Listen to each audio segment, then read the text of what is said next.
Good morning, White Sox fans. I'm Jim Margulis, and this is your White Sox wake-up call for May 24th, 2023.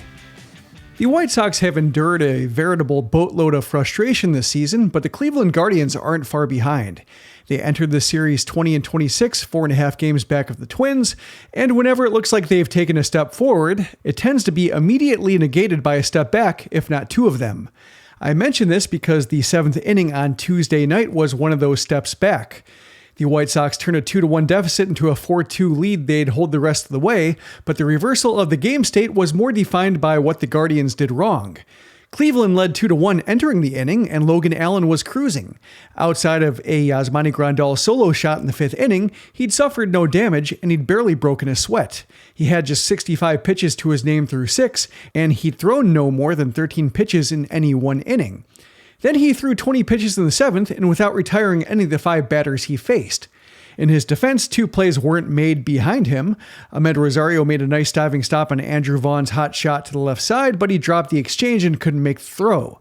It would have been a very difficult play, but given Vaughn's speed, it's one he could have converted, but an infield single was a fair call.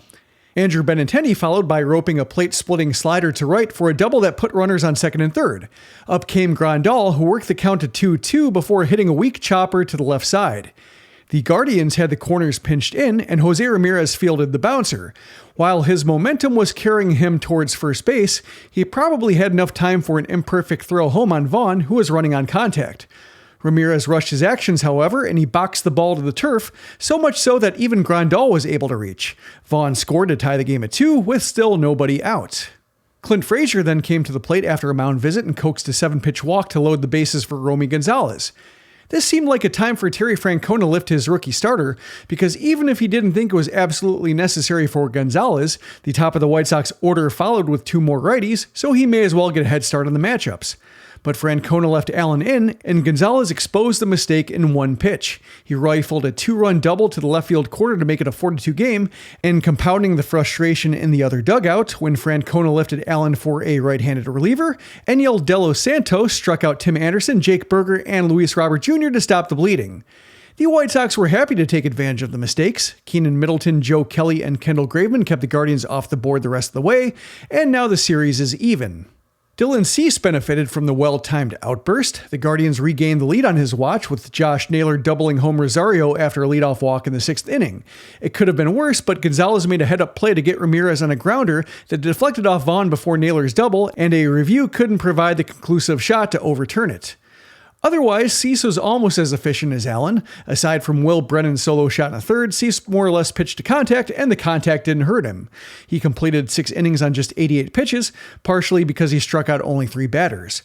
Cease improved to 3-3 on the year and lowered his ERA to 4.6. Tim Anderson deserves some credit for helping Cease's strategy hold up. With 2 outs and 2 on in the 4th inning, he made a great stop on an Andres Jimenez grounder up the middle. At first glance, he didn't appear to have an out available, but he kept the ball in the infield to freeze Josh Bell at 3rd. Except Bell kept running, even though the ball never left the infield dirt.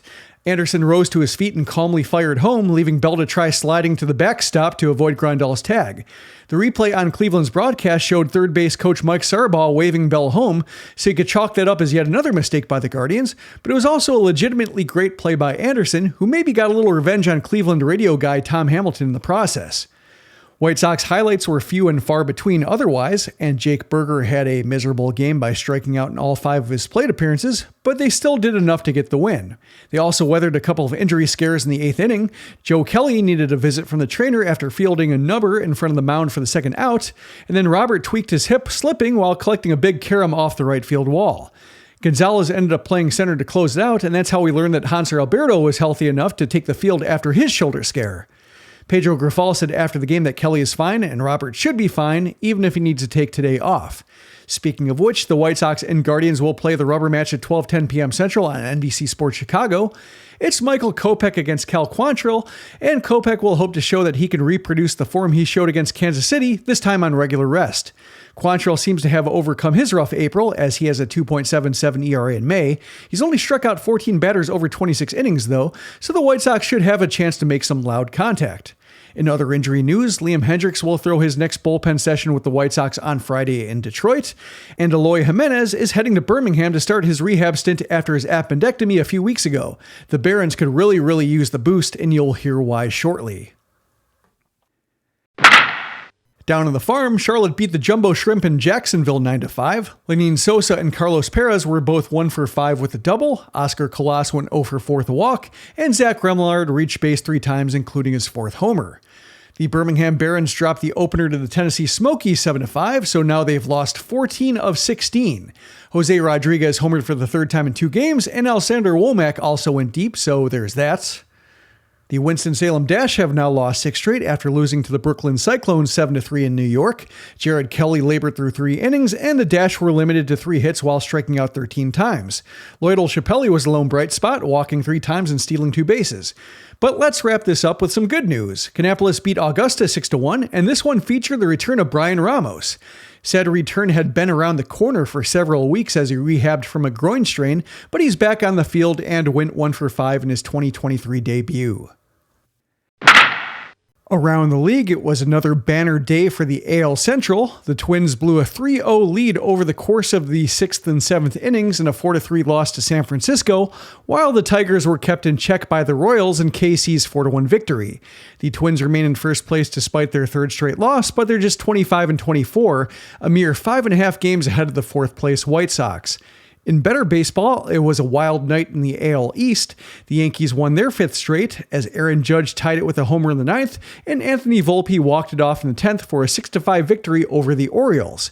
The Blue Jays ran up the score on the Rays in a 20-1 stomping at Tropicana Field. The game officially collapsed on Zach Birdie's watch in the 6th-run 5th, but Toronto added 9 runs in the 9th off Tampa Bay position players.